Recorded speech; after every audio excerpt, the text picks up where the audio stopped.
Hey, it's Jay with 1791 Actual. Thanks for stopping by. Got a quickie for you today. The other day I put a video out there on cleaning 1911, and one of the things that came of that was a little bit of discussion of some of the difficulties of cleaning in 1911, and things like removing the plug in the bushing plug, removing the bushing, and how the barrel comes out, and how to put it back together and everything. So today I want to talk to you just real quickly about a different yet almost similar 45 ACP. This is a SIG P220. It is empty, and we're going to talk about a little bit of the details of it, but mainly I want to focus on takedown and reassembly. So without further ado, let's switch to our lower cam here. And as I said, this is it's 45 ACP. Uses the standard 1911 base 1911 accepts a 7-round GI mag, or more popular 8-round extended mag. There are a few that we've got a even longer extended mag, but that they're kind of few and far between. And this standard mag is an 8-round mag. Available from SIG is also a 10-round, so you can actually get a 10-round 45 ACP. Now the 10-round hangs out like this far out of the bottom of it. It's got a sleeve on it. It's not great for carry, let's put it that way.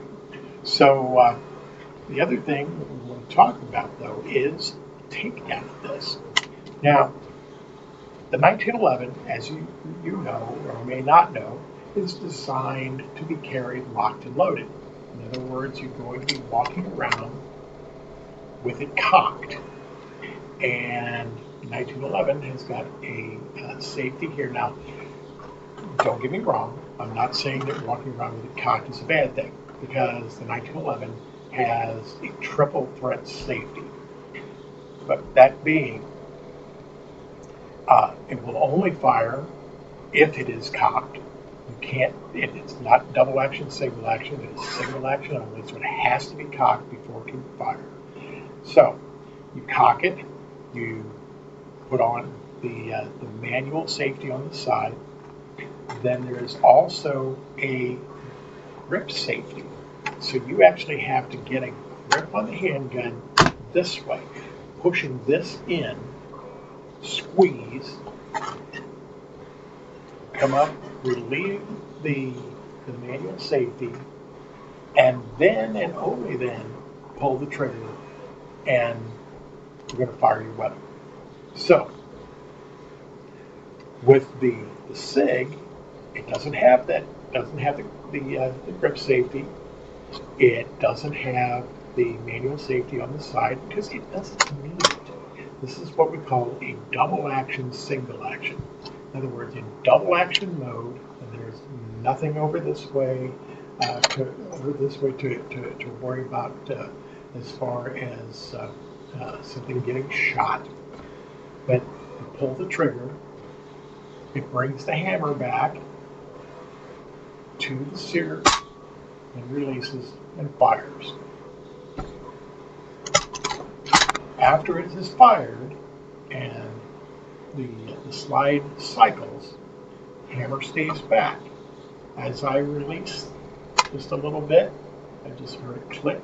There's my slight take up to the wall, and it's got a trigger. It's not quite as good as a 1911, but man, it's probably the closest thing there is to a 1911 trigger.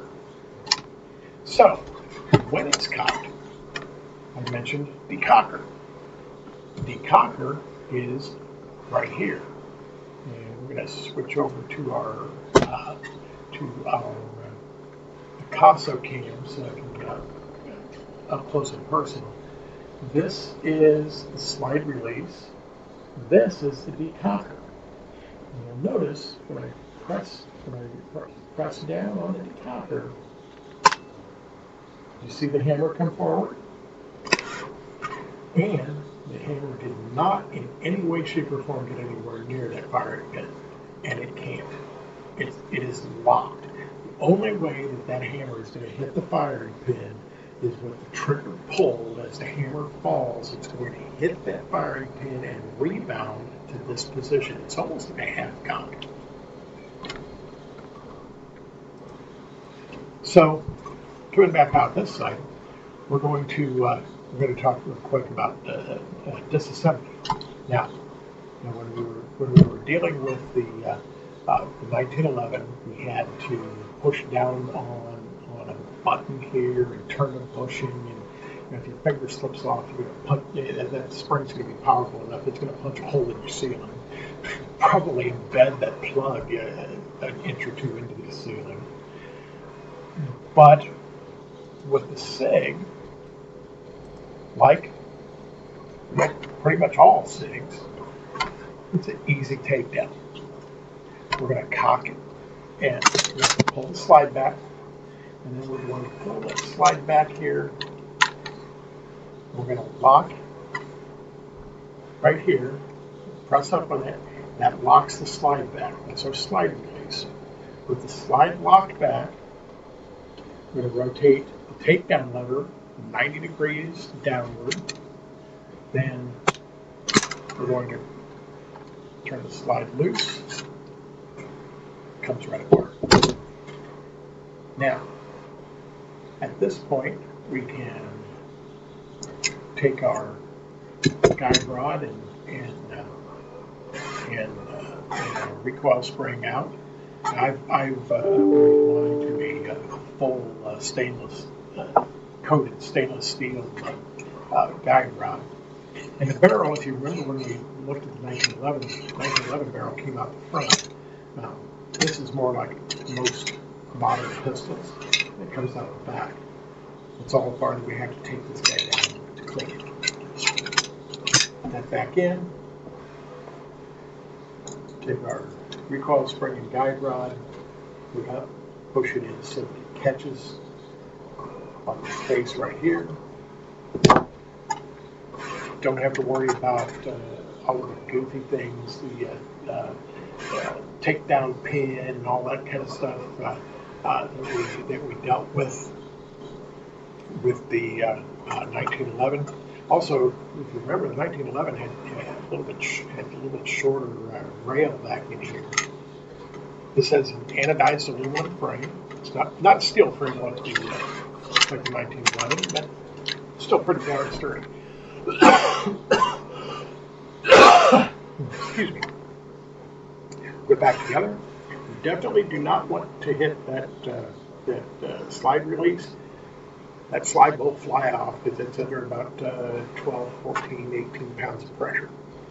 You flip the takedown lever back up, goes into position, let her slide down, check it, you do a double action function check, and single action function check, everything's working properly. So, there we have it.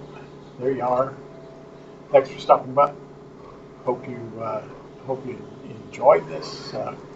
Hope you enjoyed this quick little session and little discussion with the SIG 220 45 ACP.